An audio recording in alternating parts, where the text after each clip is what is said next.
is Sherry Tita and may nakita tayo ditong isang celebrity na avid golfer. Walang iba, kundi si Kitoy. Hi, sir. Golfer lang, hindi avid. Diba?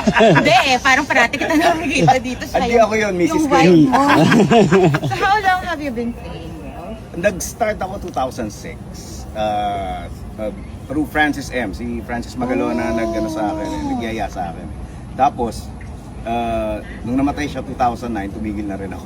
So from 2006 to 2009, parang mga less than 20 times na ako nakapag-fairway. So hindi ko talaga kinakaroon, bira kami makalabas. So anyway, after ng pandemic, mga 2 years ago, Nag-start ulit. yung wife ko, Nag-start. oo, so may nagyaya sa kanya sa driving range, sumama siya, tapos na-addict na siya. Hanggang ngayon, kailangan ko addict samahan siya. Kailangan ko samahan, so I always see her around.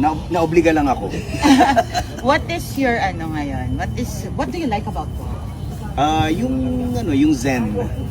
Yung zen niya. Kasi, Parang therapeutic siya. oo, it's a time for you not to think and to think at the same time. So, yun yung calmness at saka yung camaraderie. Well, Yeah. not necessarily with the tournaments. Ako, medyo mahihiyain ako Ako din, pagdating I sa don't tournaments. like joining Oo, tournaments. yung pressure, ayoko eh. Yes, ayoko. Same. So, gusto ko yung pagka mga barkada ko lang. Like, yung lagi yung kasama. I know sila Ogie, sila Martin. Yeah, I see oo. you guys around. Pero ang madalas ko talagang kalaro si Ronnie, si John Fair, at saka si Arthur Solinac. Sila yung sila yung madalas kong kasama kasi kasama ko sa Pepito Manalo. So most of the time pagka may taping kami lahat.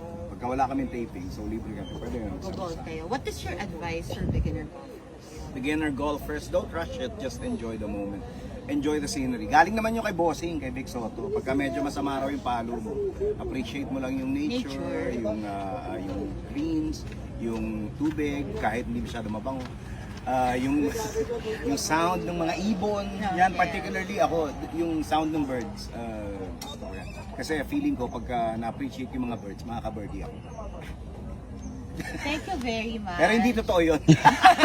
Pero sa tingin ko, galing-galing. Ako hindi. Handicap 26. So, Hindi ka sandbagger. Hindi, bawal. Bawal sandbagger. Hindi naman bawal, marami naman gumagawa. Hope to be able to play with you and your friends. Oo nga. Sige. One of these days. Thank you very much. Sana maka-birdie tayo. Kasi nakalaro ko na si Chang Ami sa Siciliya. Okay. So, sana we can play with you and Sir Ogie. Sige, one time. Thank you very much for Thank you. considering. Thank you. Thank Happy you New very Year. much. Merry Christmas. Merry Christmas. Happy New Year.